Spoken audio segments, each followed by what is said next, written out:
Cuando iba a la capital japonesa, me preguntaba con qué me sorprendería la próxima metrópolis. Pero estaba muy equivocado. Una jungla de asfalto, pero con su propio urbanismo y encanto unidos. A veces cyberpunk, brillante, a veces arcaicamente tradicional y a veces ciudades absolutamente asombrosas. Puedes mantenerte interesado durante muchísimo tiempo. Admira los barrios atmosféricos y los templos tradicionales, maravíllate con los laberintos del metro perfecto y la ausencia de contenedores de basura. Como residente de Kharkov, esto me indigna mucho. Después de visitar toda la isla hecha de basura y el maratón más atmosférico, razón por la cual terminé aquí, decidí presentaros esta ciudad infinita y la fenomenal tierra del sol naciente. Como quizás sepas, o si no, estás a punto de descubrirlo, Tokio es la ciudad más grande del planeta en términos de población. Alberga aproximadamente 38 millones de personas y considerando a todos aquellos que se vieron obligados a abandonar Ucrania, esta ciudad por sí sola es ahora más poblada que todo nuestro país. Pero oficialmente Tokio no es una ciudad, es la llamada prefectura, es decir, la unificación de diferentes ciudades en una sola entidad. Y esta entidad es notablemente diferente de las megaciudades europeas o estadounidenses. Y no solo hablamos del estilo arquitectónico asiático, sino del urbanismo en general. Y no siempre en sentido positivo. Por ejemplo, la tendencia a usar la bicicleta en las calles no ha llegado aquí, por lo que los carriles bici son un tramo de carretera miserable. O el hecho de que, por ejemplo, debido a la increíble densidad de desarrollo residencial, aquí hay el menor porcentaje de espacios verdes o parques en comparación con otras ciudades con una población millonaria. Pero las que sí existen ofrecen máxima limpieza, comodidad y auténtico zen.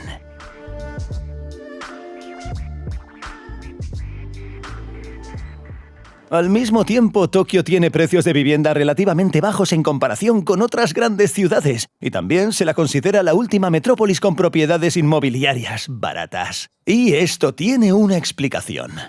En primer lugar, porque aquí se están construyendo muchos inmuebles nuevos. Esto no se debe a la expansión del territorio, sino al uso del espacio libre y la falta de zonificación. No hay zonas puramente residenciales con pequeños rascacielos ni grandes sectores privados.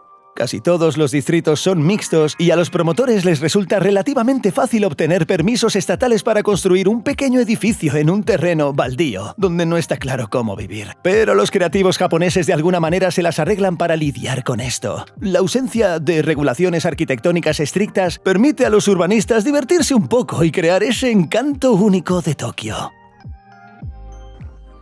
Todo es muy denso, muy diverso y a veces bastante inesperado.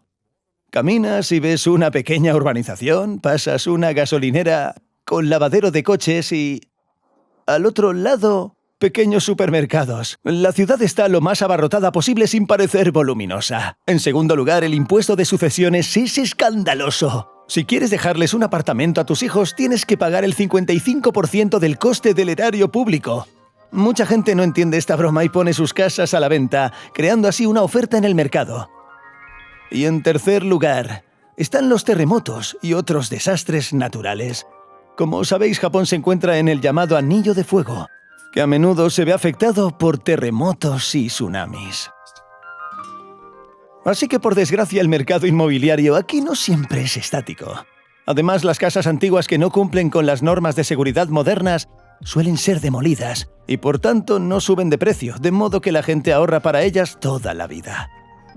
Y aquí las casas no se consideran algo sagrado, sino algo temporal, como un coche. Y hablando de coches, en Tokio es imposible comprar un coche sin permiso de aparcamiento. Esto soluciona el problema del tráfico y hace que la gente esté más dispuesta a coger el metro, que, a decir verdad, es el mejor que he usado en mi vida. Hablaremos sobre ello y ahora unas palabras sobre dónde viví en Tokio.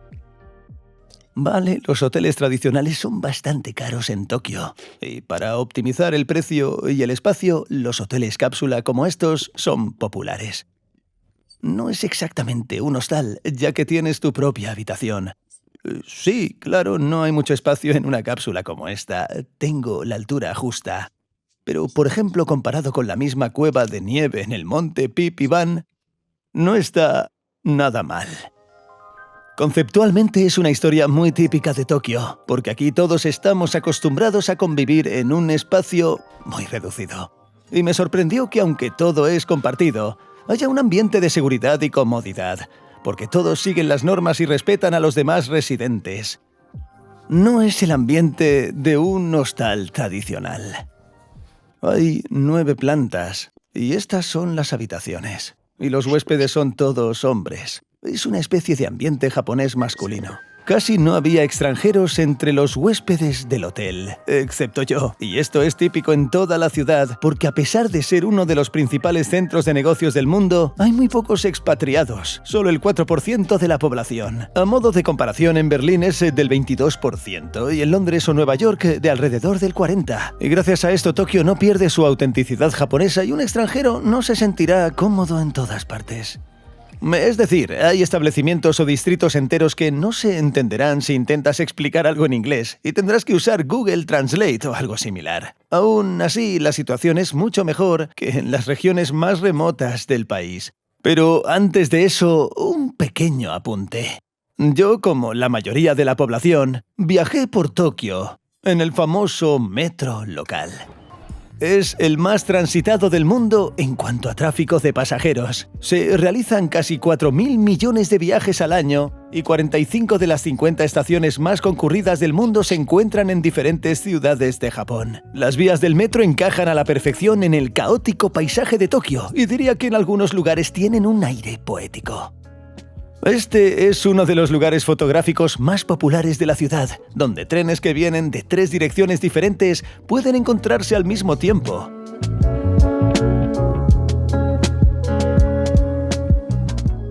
Y si alguien lo preguntaba, después de una hora de espera, logré captar algo similar a esto. El metro de Tokio tiene 9 líneas. Unas 300 estaciones. Líneas separadas que llevan a los aeropuertos y una línea separada con un monorraíl sin conductor que lleva a la isla de Odaiba. Y quizás solo quienes lo diseñaron todo puedan entenderlo, y aún así no es preciso. De hecho, el metro de Tokio se considera uno de los mejor diseñados del mundo, ya que tuvieron que maximizar el tráfico de pasajeros con recursos muy limitados después de la Segunda Guerra Mundial. En la práctica, este sistema es muy práctico, pero aún así, estos laberintos me marean un poco. Y por cierto, los extranjeros con una estatura superior a la media deberían tener cuidado, porque el tamaño de los laberintos es típico de Japón. Declaro con toda responsabilidad que advierten sobre esto por una razón. Y el sistema de venta de billetes también puede parecer bastante obvio. Los billetes físicos se venden en cada estación a través de máquinas de aspecto arcaico que solo aceptan efectivo. Y para las rutas con transbordo, a veces es necesario llevar varios billetes de papel. A veces es tan complicado que hay que ir a una taquilla física. Y creo que estas cosas siguen teniendo tanta demanda solo por la afición japonesa por todo tipo de aparatos mecánicos de la vieja escuela. Existe un sistema muy práctico de tarjetas de viaje que se pueden comprar y recargar directamente desde la aplicación de billetera estándar del smartphone. Los japoneses han empezado a experimentar con puertas automáticas en el metro que permiten el acceso mediante reconocimiento facial. Vi estas cosas en persona en la ciudad de Osaka, y aunque nadie las usó conmigo, creo que no tardarán en olvidarse incluso de los pases de viaje para smartphones. Así que de hecho su metro vive en el futuro, y en el pasado a la vez, al igual que el resto de Japón. Y ahora, un poco sobre por qué el metro de Tokio es la mejor experiencia de transporte público de mi vida. En primer lugar, la comodidad de los trenes. Los asientos tienen calefacción. Los trenes son silenciosos y no es difícil conciliar el sueño con tanta comodidad. Dormir en el metro es algo totalmente habitual, y no solo por el conocido exceso de trabajo de los empleados de Tokio, sino porque el metro funciona con una puntualidad sin precedentes. Es decir, puedes poner una alarma para tu estación y estar 100% seguro de que el metro llegará en cualquier momento. Esto se logra gracias a la hábil gestión de los trenes al estilo japonés y al hecho de que los conductores a menudo pasan toda su carrera en una sola línea de metro, aprendiendo a fondo todos los matices, dónde reducir la velocidad, dónde aumentarla, etc., además de su perfecto estado técnico. Todo se inspecciona a diario para detectar las más mínimas desviaciones y los trenes se descarrilan estrictamente cada 4 años, se realiza un mantenimiento completo y se devuelven a sus rutas. Es un poco triste después de eso ver nuestros trenes en los que a veces la última reparación se realizó cuando la gente aún pagaba los billetes con cupones. Pero no es el hardware lo que más influye en la experiencia positiva de viajar en el transporte público japonés, sino la gente. Para evitar que el metro se convierta en un caos y un ruido constante, existe una cultura y unas normas que se siguen invariablemente. En primer lugar, la organización y la sincronización al moverse por las estaciones. Nadie empuja a nadie, nadie adelanta agresivamente a nadie y todos se mueven por sus carriles. Y quizás sea solo yo, pero la forma en que bajan de las escaleras mecánicas a veces es poesía en movimiento. Además, no hay ruido ni siquiera conversaciones en los vagones, así que incluso en horas de mucha gente siguen siendo muy tranquilos y silenciosos. Y en tercer lugar, una de las experiencias culturales más memorables que he vivido al visitar Japón en general son sus colas de embarque.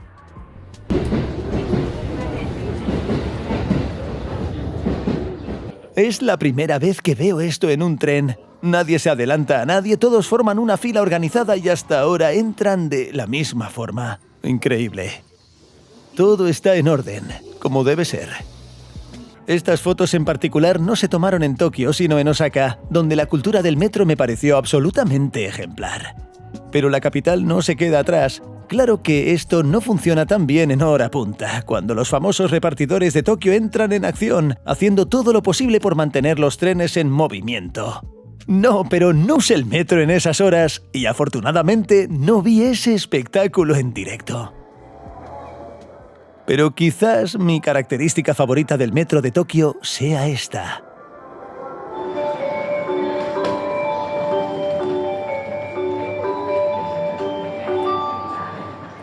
Música. La música que suena en las estaciones antes de que salga el tren. Cada melodía fue creada específicamente para cada estación para transmitir su atmósfera. Y esto lo hizo un compositor japonés genial. Y os presento a Minoru Mukaiya. Tocó el teclado durante 35 años en la legendaria banda japonesa de jazz fusión Cassiopeia. Es una música absolutamente hermosa y extraña que evoca recuerdos nostálgicos de los videojuegos de consola de la infancia. Así pues, este caballero, además de la música, es un gran aficionado a los trenes y fundó una empresa que desarrolla simulaciones ferroviarias. Y combinando sus dos pasiones desarrolló 110 melodías para las estaciones de metro de Tokio. Las probé personalmente para entender qué armonía les iría mejor. Pero además del placer auditivo, estos jingles tienen una aplicación muy práctica. Cada melodía dura exactamente 7 segundos para que los pasajeros también sepan cuándo saldrá el tren.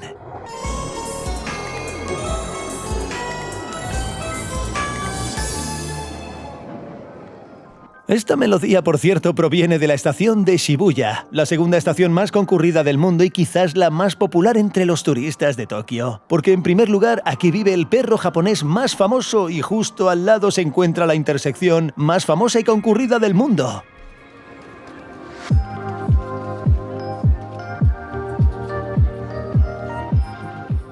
Donde hasta 3.000 personas cruzan a la vez en hora punta.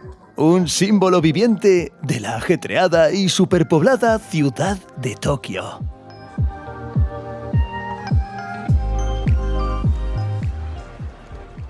Bueno, no sé si hay otra forma de resolver el rompecabezas logístico en este lugar, aparte de dejar entrar a los peatones de todas las direcciones, pero parece muy extraño, muy brillante y en japonés, caótico. No sé, quizá debería haber pasado por aquí y haber seguido adelante. Y luego es cuesta arriba. Uno de los miradores más famosos y especiales de Tokio se encuentra en un centro de oficinas sobre la misma intersección. Para entrar al mirador te obligan a dejar todo en la taquilla, quitarte el sombrero y cualquier cosa que pueda volar, porque supuestamente es peligroso. Corre el rumor de que lo que hace especial a este mirador en Japón es que tiene el techo abierto. Porque hay un matiz en este país con tantos suicidios. Y para neutralizar la tentación de hacer algo así, todos los demás miradores están completamente vallados, completamente acristalados, para que la gente no pueda tirarse desde allí. Una verdadera pena. La vista desde aquí es realmente magnífica, con todo el urbanismo tokiota, pero aún así no pude evitar pensar en la naturaleza teórica y potencialmente suicida de este sitio. Para ser justos, aunque quisiera, sería imposible saltar desde este techo.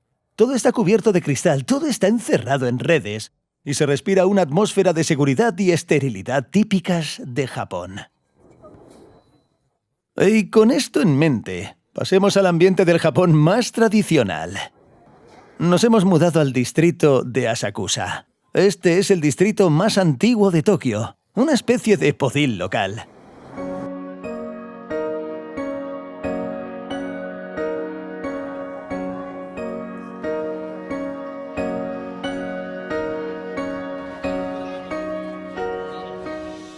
En el corazón de Asaka hay puestos que venden todo tipo de exquisiteces, recuerdos y alquiler de kimonos. Y la gente acude al templo budista más antiguo de Tokio y uno de los más destacados de todo Japón.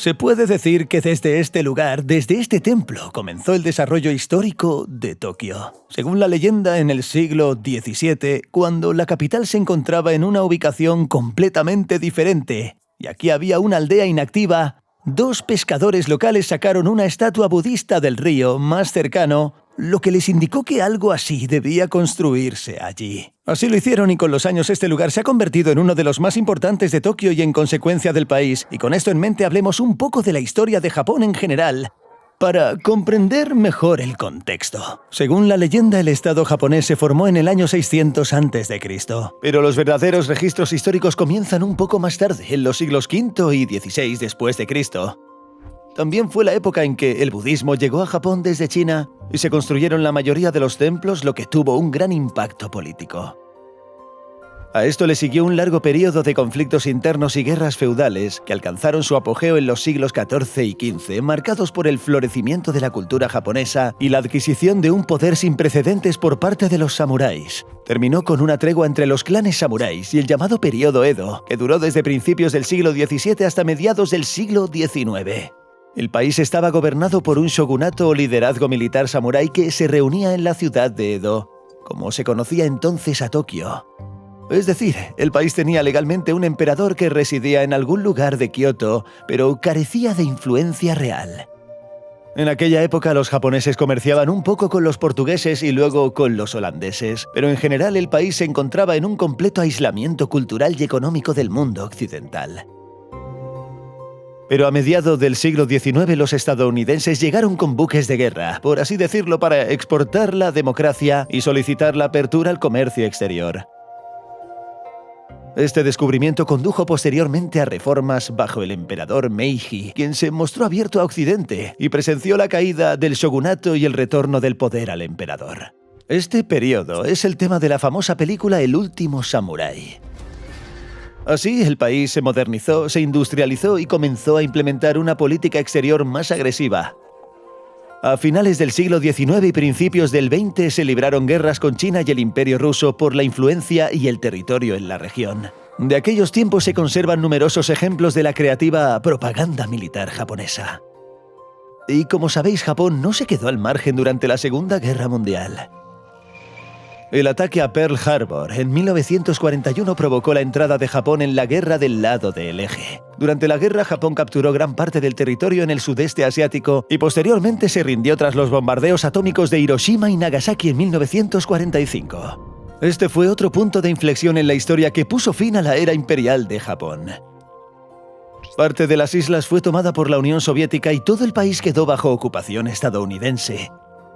Más adelante hablaremos un poco más sobre la asombrosa recuperación y prosperidad económica de la posguerra. Ahora bien, lo principal que me gustaría destacar es que, además de terremotos y tsunamis, las ciudades japonesas fueron destruidas en gran medida, casi por completo, por numerosas guerras en Japón, tanto internas como externas. Por lo que hay muy poco que sea directamente original en el país. Pero durante la Segunda Guerra Mundial, esta zona sufrió graves daños por los bombardeos, por lo que es muy hermosa, muy auténtica, pero aún así, una reconstrucción.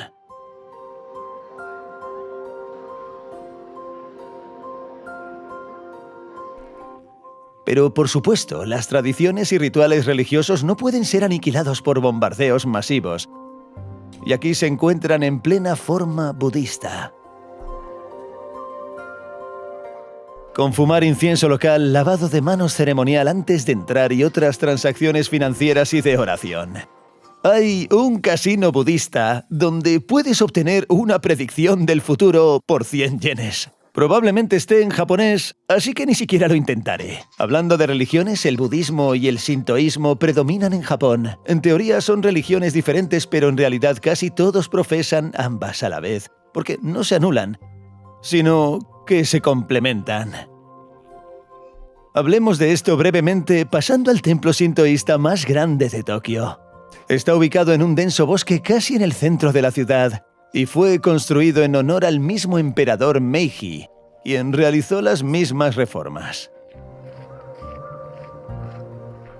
La principal diferencia arquitectónica entre los templos sintoístas son las rejas de madera o torii que marcan la entrada al recinto sagrado, y los templos budistas a su vez tienen altas pagodas que simbolizan la elevación. Por lo demás, a primera vista, los templos son muy similares, al igual que algunos rituales de diferentes religiones. Por ejemplo, lavarse las manos o estrechar la mano en la entrada. Pero existen diferencias significativas. El budismo tiene un conjunto específico de dioses, mientras que el sintoísmo cree que cada objeto animado o inanimado tiene su propio superpoder interno, por lo que se presta menos atención a una imagen en particular y rara vez se ven estatuas de seres vivos. Además, mientras que el budismo se centra más en el destino, la vida después de la muerte y todo tipo de cosas sobrenaturales, el sintoísmo se centra en apreciar y agradecer el momento presente. Por ejemplo, en los templos sintoístas no venden adivinación, sino tableros especiales donde pueden escribir sus deseos o agradecimientos por algo que posees. En resumen, los templos budistas son para entierros y los sintoístas para bodas, como suele ocurrir en las familias japonesas.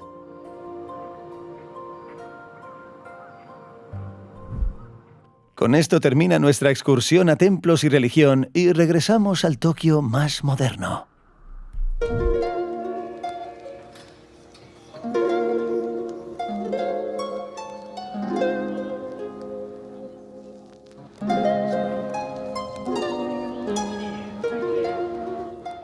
De toda la red de vías férreas de Tokio, la más pintoresca es el monorraíl no tripulado que conduce a la isla artificial de Odaiba a través del llamado Puente Arcoíris.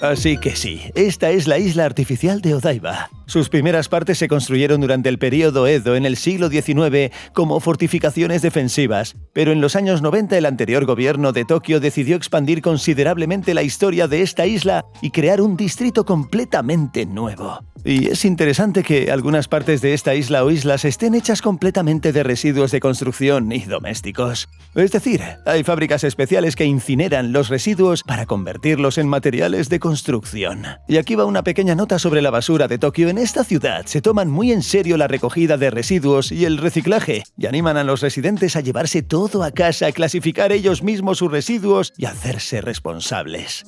Y Tokio es por mucho la ciudad más limpia que he visto. Pero al mismo tiempo casi no hay contenedores de basura públicos, ni siquiera en lugares tan obvios como las estaciones de tren o metro. Otra razón es que una vez hubo un atentado terrorista en Tokio en el que se escondieron explosivos en un contenedor de la estación.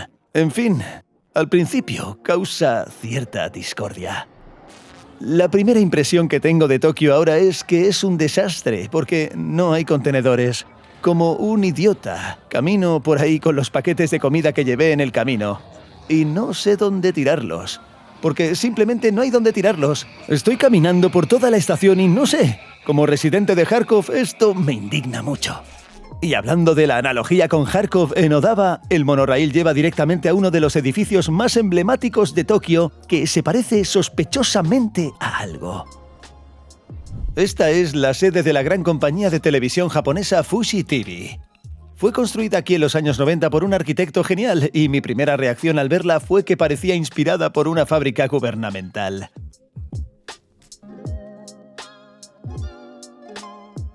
Entre otras referencias arquitectónicas, Nueva York es muy evidente. Pero al mismo tiempo, Odaiba tiene su propio encanto takiota japonés.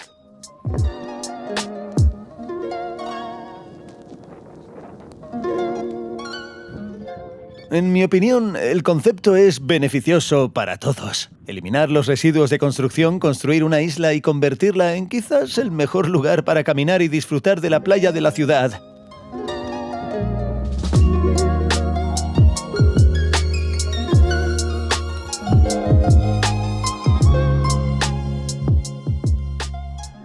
En general, Odaiba es impresionante, tanto desde el punto de vista de la ingeniería como de la estética. Pero no es el mejor lugar para pasear en uno de los muchos días lluviosos de Tokio. Por supuesto, Tokio, como cualquier gran ciudad, tiene muchos museos y exposiciones para resguardarse de la lluvia. Pero el único museo que he visitado en Tokio es el famoso Team Lab, que requiere semanas de reserva y meses de antelación durante la temporada turística. Y mientras espero, no la primera ni la última, fila japonesa para entrar a este museo, os contaré un poco sobre él. Team Lab es una asociación de diseñadores, programadores y artistas 3D que se reunió en 2001 y se dedicaron al arte digital antes de que se popularizara. Se ganaban la vida desarrollando software y diseñando espacios futuristas para sus clientes. En 2015 abrimos nuestro primer espacio de arte digital. Ahora tienen varias exposiciones por todo el mundo, y dos de las más famosas están aquí en Tokio. Y descubrí uno más reciente llamado Planets, cuyo concepto es intentar que te sientas en armonía con el espacio que te rodea. Y para lograrlo, justo en la entrada te piden que te quites los calcetines perfumados y camines descalzo. ¿Por qué es necesario este fetichismo de pies por aquí? Lo entiendes en cuanto entras en el primer espacio. Es un arroyo que conduce a una pequeña cascada artificial. A continuación atraviesas una habitación con suelo blando en la que pareces caer como en arenas movedizas. Y entonces te encuentras en una gran sala con cintas de neón, música de otro mundo y un auténtico efecto interestelar de luz.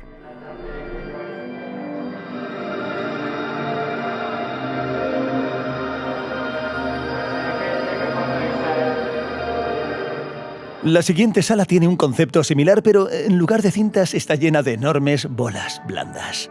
Con la luz cambiante y las superficies espejadas, esto también es impresionante en vivo. Por cierto, es bastante interesante que tengan la decencia de advertirte que hay habitaciones con suelos de espejo, así que para las chicas que lleven falda y no quieran encontrarse con algún pervertido, es mejor usar pantalones cortos. Pero aquí es donde empieza lo asombroso. De camino te piden que te subas los pantalones hasta la rodilla porque te adentras en un arroyo tipo café con leche que sigues hasta un enorme estanque que brilla con diferentes colores.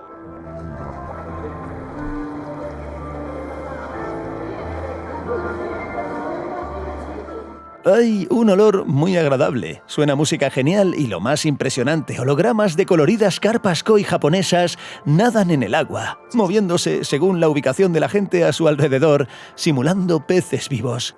Y todo esto no está pregrabado sino dibujado y proyectado en tiempo real. Esa es la quinta esencia del verdadero arte digital.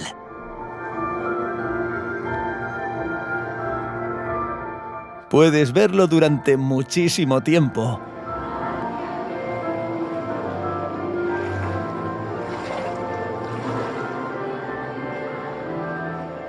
La siguiente exposición se llama Nadando en el universo floral. Y en principio el nombre explica el concepto. Se trata de una sala semiesférica sólida con colores dibujados por un algoritmo que te hipnotiza de forma natural durante un buen cuarto de hora.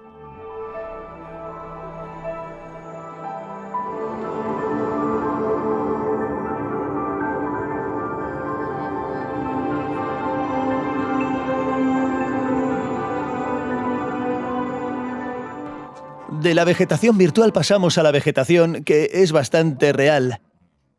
El museo cuenta con la llamada zona de jardín.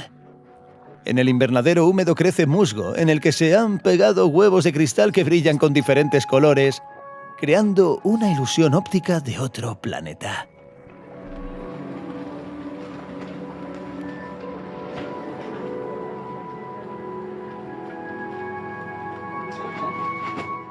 De hecho, justifica el nombre del museo Planetas, y la historia final del jardín también explota un poco la magia de los espejos. Los visitantes literalmente se arrastran por un gran jardín colgante que también parece sumergido en una especie de jungla de colores inexistente.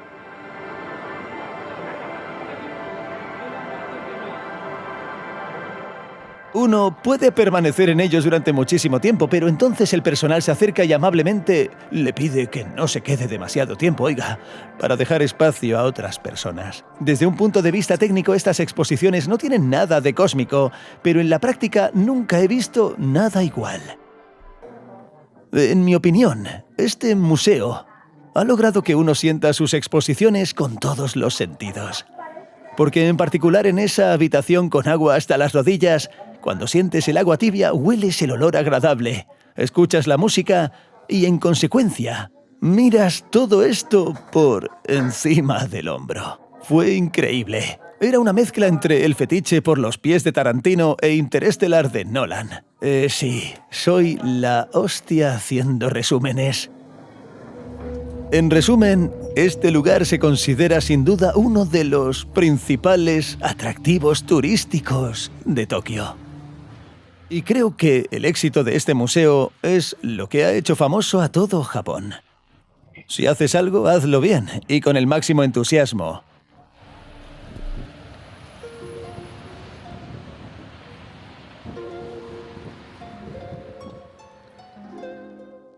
Además, siendo un país relativamente pequeño, Japón es famoso por sus grandes marcas de altísima calidad que producen casi de todo. Desde ropa como Asics y Uniqlo hasta coches. El país se sitúa constantemente entre los 3 primeros del mundo en producción y compra de coches. Y esto a pesar de la excelente disponibilidad de transporte público y las mismas restricciones en la capital. Esto se debe principalmente a que la gente de aquí está increíblemente orgullosa de su industria automovilística y compra directamente a su propio fabricante. De hecho, rara vez veo coches extranjeros en Japón. Claro que hay algunos en Tokio, pero en su mayoría son modelos muy caros para quienes por principio buscan algo de Alemania.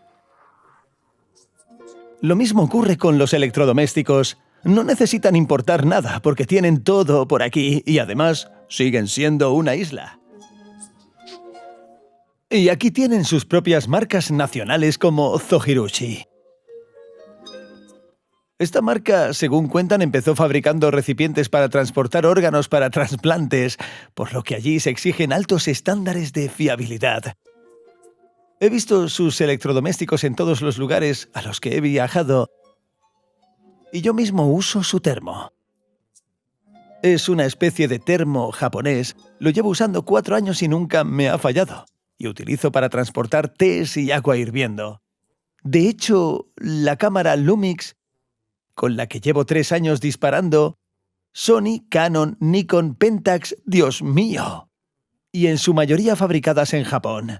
Y es realmente sorprendente que casi el 95% de las marcas en un mercado tan grande y global provengan de este pequeño archipiélago. E incluso la elitista Leica alemana produce la mayoría de su óptica en fábricas japonesas. Para hablar un poco sobre este fenómeno, visité Tokio, mi Legoland personal, por así decirlo.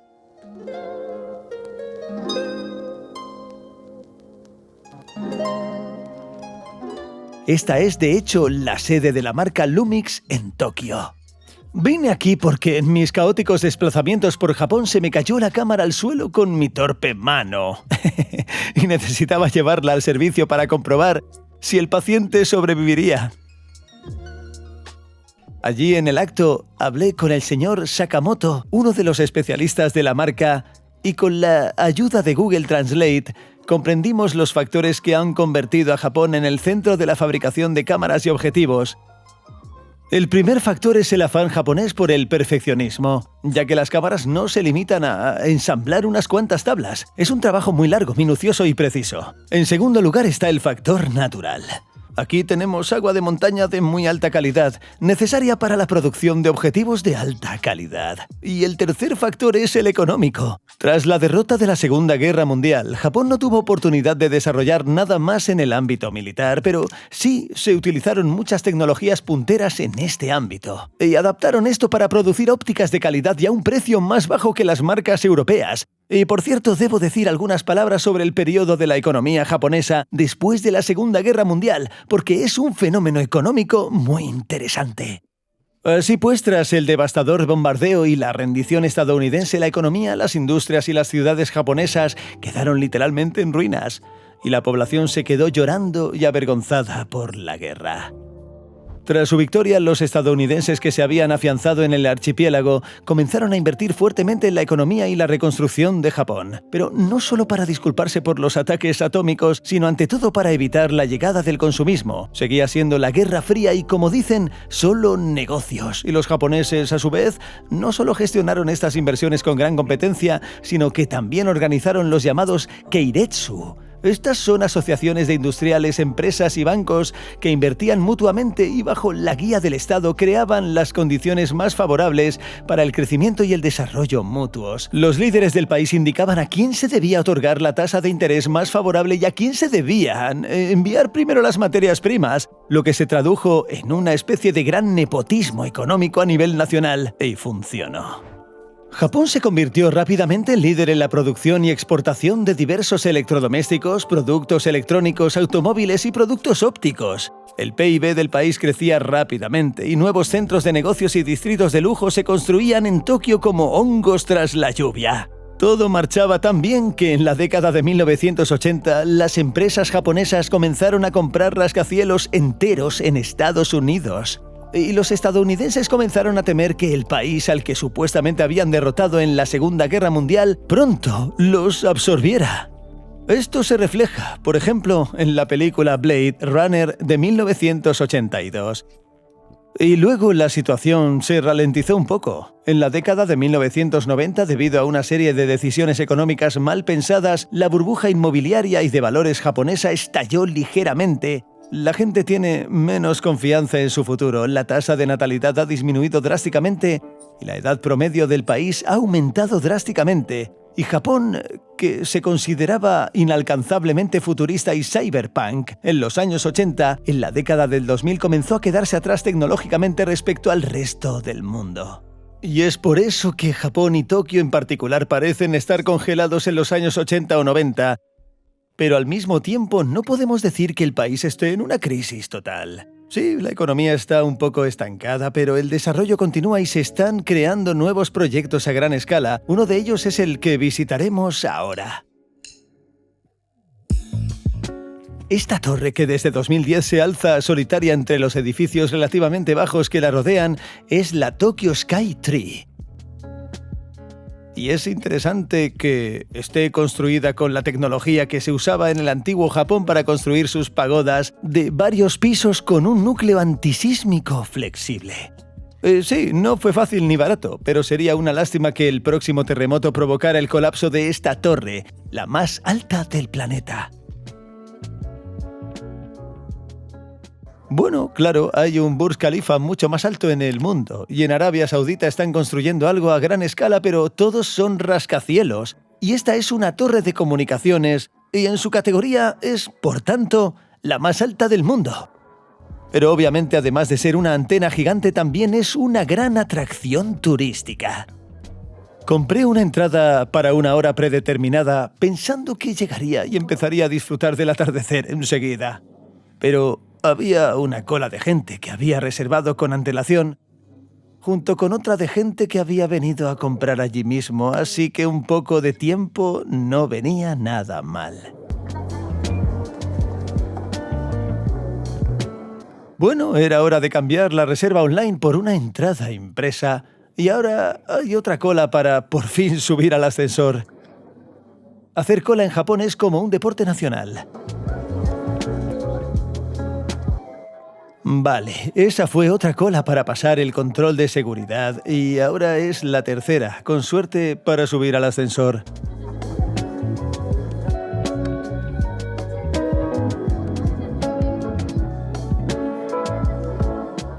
Súper rápido y por fin la vista más exclusiva de Tokio. Sí, fue un poco difícil encontrar un sitio para grabar con la cámara entre tanta gente, pero lo conseguí.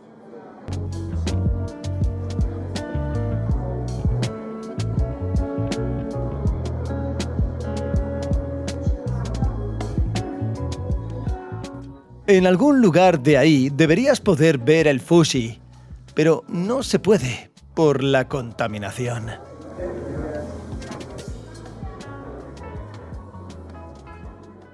Desde el punto más alto accesible de Tokio se puede apreciar la inmensidad de la capital japonesa.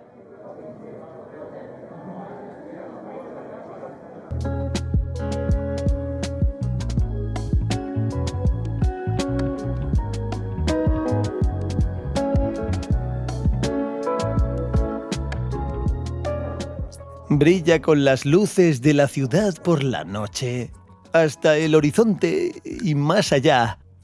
Y nunca antes había visto algo igual en directo.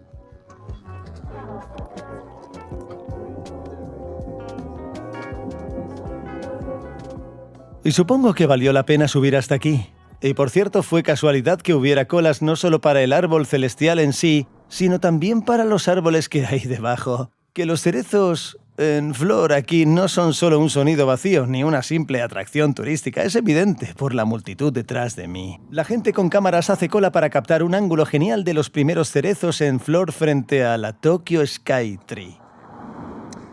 No estoy seguro de si el ángulo vale la pena, pero se ve muy conmovedor.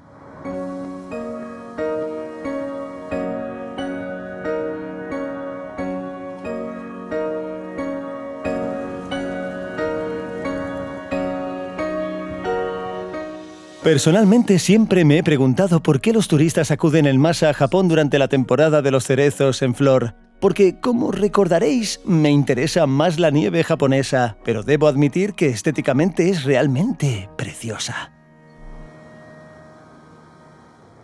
Bueno, nos trasladamos a una estación llamada Akihabara para hablar de otro de los imanes turísticos más importantes de Japón.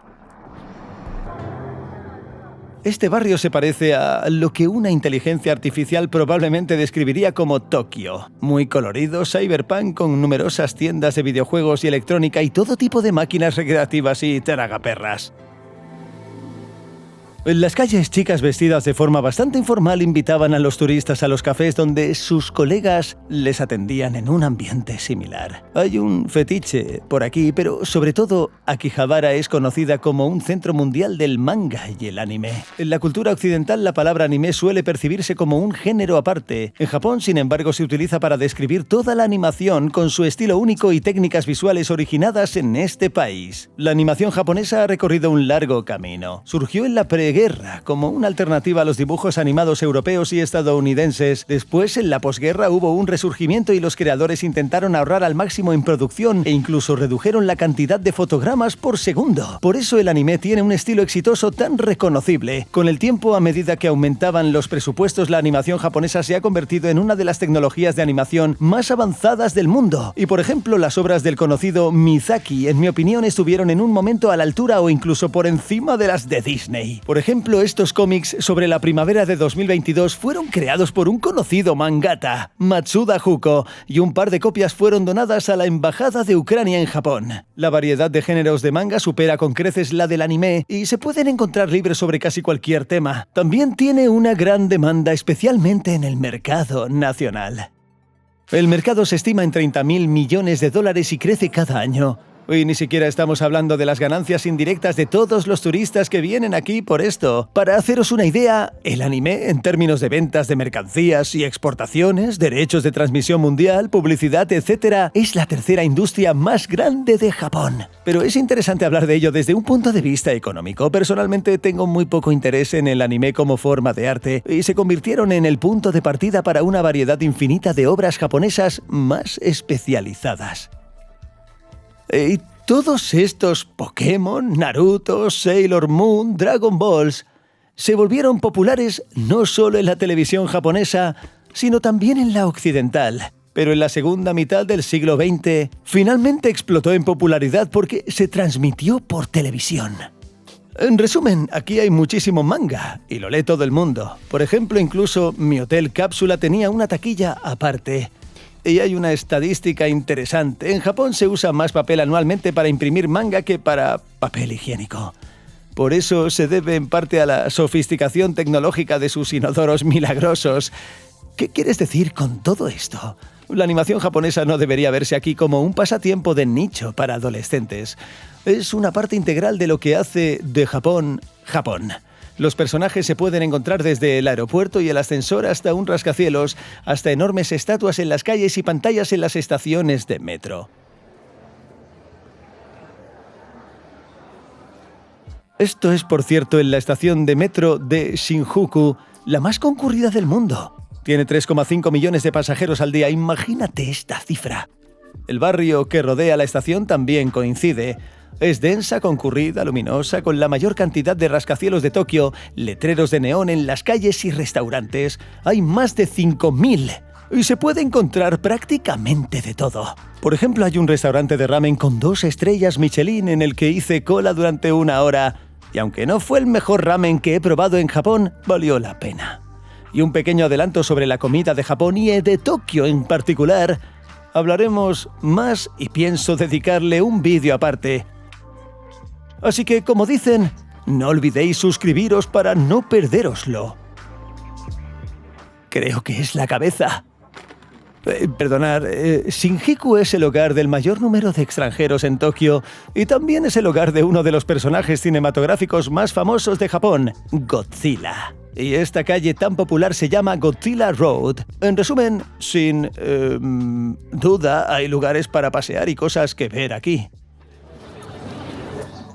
La zona de Shinjuku parece muy luminosa y turística, pero puedes desviarte un paso a la derecha o a la izquierda hacia algunas calles vecinas y encontrarte en lugares que no son tan seguros ni prósperos. Pero hay un lugar, un barrio, que es uno de los más seguros de Tokio, aunque no lo parezca. Y nos vamos para allá. En el corazón de Shinjuku hay un famoso distrito de ocio llamado Kabuki-cho, con varios burdeles clandestinos que se hacen pasar por cafeterías, hoteles para la prostitución y la venta de drogas y sustancias en la calle. Todo está gestionado por la Yakuza. En resumen, la clásica definición enciclopédica del término zona de moda. Pero en medio de Kabuki-cho se encuentra un terreno llamado Golden Gai, o Ciudad Dorada, que contrasta marcadamente con todo lo que lo rodea. Alberga pequeños locales de copas con capacidad para 2 y a veces 8 personas, y las calles tienen sus propias normas. No se puede hacer ruido, no se puede fumar y, por supuesto, no se puede tirar basura. Y todos los visitantes las cumplen, por lo que el ambiente es muy peculiar. Todo el mundo parece estar bebiendo, pero hay un silencio absoluto.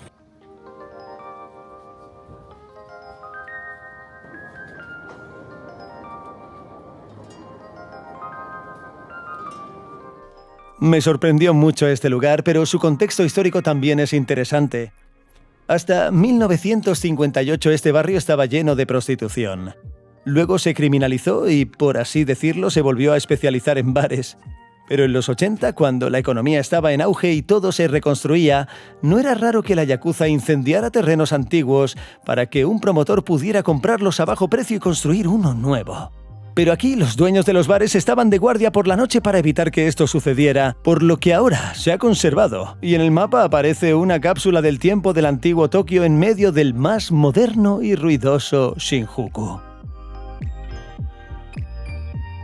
El ambiente aquí es realmente cinematográfico. Hay unos 200 pequeños bares a lo largo de 6 calles estrechas, generalmente atendidos por 1 o 2 personas, que a menudo son los dueños. Algunos están abiertos exclusivamente a los locales y solo con invitación, y otros a los extranjeros. Algunos bares tienen una especialidad: cine, juegos, vinilos antiguos o rock, y otros son simplemente acogedores y peculiares. Por ejemplo, en uno de ellos el camarero siempre llevaba un juguete para gatos y Linkin Park sonaba suavemente por altavoces antiguos.